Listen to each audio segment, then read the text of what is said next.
মাগরিবের সালাতে দেখা যায়, খাস করে অনেক ভাইকে দেখে থাকি আমরা, যে ওনারা বসে বসে সুন্নাত সালাত আদায় করতেই থাকে। তো এর বিধান কি শেখ?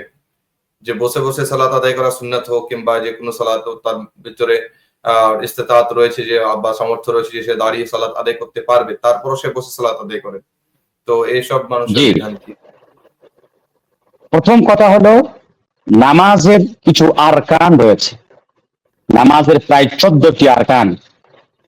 তার মধ্যে একটি রুকুন হলো আল কিয়াম, বা দাঁড়িয়ে দাঁড়িয়ে নামাজ পড়া। দাঁড়িয়ে দাঁড়িয়ে নামাজ পড়া, জি, এটা হচ্ছে নামাজের একটি রুকুন।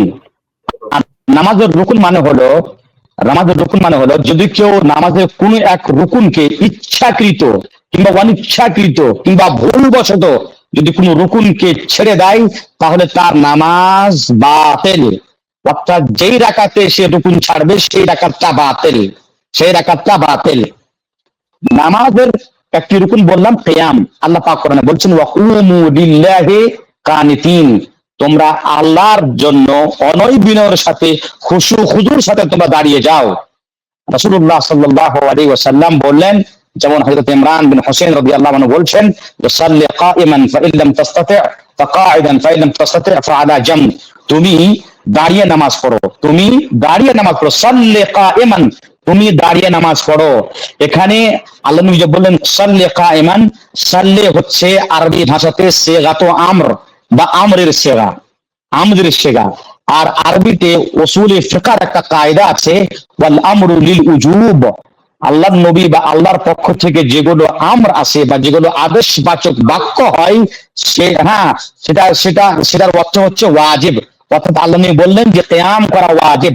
ফাইন লাম তাস্তাতি, তুমি যদি দাঁড়াতে সক্ষম না হও, দাঁড়াতে না পারো, তাহলে তুমি বসে বসে নামাজ পড়ো। বসে বসে নামাজ পড়ার ছুট আল্লাহ নবী কখন দিলেন? যে একটি শর্তের সাথে।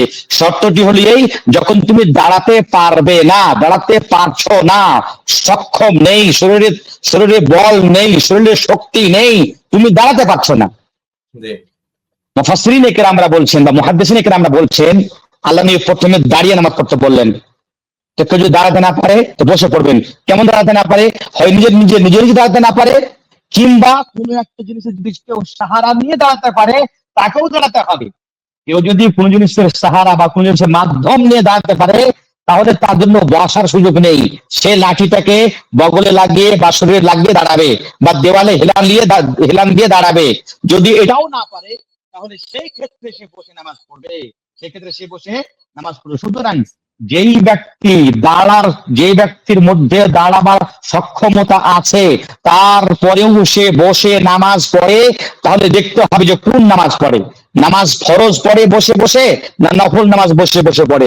যদি ফরজ নামাজ দাঁড়িয়ে থাকার সক্ষমতা থাকা সত্ত্বেও ফরজ নামাজ বসে বসে পড়ে, তাহলে তার ফরজ নামাজ হয় না, তার নামাজ বাতিল, তার নামাজ গ্রহণযোগ্য নয়। তাকে পুনরায় আবার নামাজটাকে দ্বিতীয়বার পড়তে হবে। এবার যদি কোনো লোক দাঁড়াবার সক্ষমতা আছে, তারপরে সে বসে বসে নামাজ পড়ছে, আর সেই নামাজটা হচ্ছে নফল নামাজ, তাহলে আল্লাহ নবী পরিষ্কার হয়ে বললেন, যদি কেউ নফল নামাজকে দাঁড় হওয়ার সক্ষমতা থাকা সত্ত্বেও বসে পড়ে, তাহলে সে ব্যক্তি দাঁড় হওয়ার যেটা নেকি, তার থেকে অর্ধেক নেকি পাবে। কেউ যদি সুন্নত নামাজকে দাঁড়িয়ে দাঁড়িয়ে পড়ে, সে যদি 100 নেকি পায়, তো যেই ব্যক্তি দাঁড় হওয়ার সক্ষমতা থাকা সত্ত্বেও সুন্নত নামাজকে বসে বসে পড়বে, সে 50 নেকি পাবে, অর্ধেক নেকি পাবে। সুতরাং যদি আমরা সকলে মসজিদে যাই বা আল্লাহর ইবাদত করি, কিসের আশাতে? আমাদের আশা হলো যাতে করে আমরা বেশি বেশি করে পুণ্য নিই। সুতরাং ফরজ নামাজ আমরা দাঁড়িয়ে পড়বো, কারণ দাঁড়িয়ে যদি সক্ষমতা থেকে না পড়ি তার নামাজ হবে না। আর সুন্নত নামাজকে আমরা দাঁড়িয়ে পড়বো, কারণ যে আমরা মসজিদে যাচ্ছি, আল্লাহর বান্দেগি করছি একমাত্র আল্লাহর কাছে পূর্ণ নেকি নেওয়ার জন্য। সুতরাং পূর্ণ নেকিকে আপনি সুযোগটাকে ছাড়বেন কেন? আপনি বসে নামাজ পড়বেন কেন? নফল নামাজ আপনার বসে বসে হয়ে যাবে, কিন্তু আপনি অর্ধেক নেকি পেলেন। তো অর্ধেক নেকির জন্য আপনি এত কষ্ট করে মসজিদ যাচ্ছেন, এত কষ্ট করে আপনি ওযু করছেন, এত কষ্ট করে আপনি গোসল জানাবাত করছেন না। সুতরাং পূর্ণ নেকি নেওয়ার চেষ্টা করেন, কারণ কিয়ামতের দিনে যখন আপনার নেকি কমে যাবে, তখন আপনি ছুটাছুটি করবেন। কোরআন কোরআন আল্লাহ পাক বলছেন যে ফাআম্মা মান সাকাত মাওয়াজিনুহু ফাহুয়া ফি ঈশাতির রাদিয়া ওয়া আম্মা মান খাফাত মাওয়াজিনুহু ফাউম্মুহু হাবিয়া। কিয়ামতের দিনে নেকির পাল্লা যার ভারী হবে সেই সুস্থমান বা সুখমান জীবন কাটাবে, অর্থাৎ জান্নাতে যাবে। আর যে ব্যক্তির নেকির পাল্লা হালকা হয়ে যাবে ফাউম্মুহু হাবিয়া, তো তার বাসস্থান হবে জাহান্নাম। সুতরাং আমাদেরকে বেশি বেশি করে নেকি কামাতে হবে এবং আমাদেরকে ফরজ নামাজ, নফল নামাজ আমাদেরকে দাঁড়িয়ে পড়ার চেষ্টা করতে হবে। যে ফরজ নামাজ অবশ্যই এবং নফল নামাজ চেষ্টা করতে হবে দাঁড়িয়ে দাঁড়িয়ে আমরা নামাজ পড়ি। জি।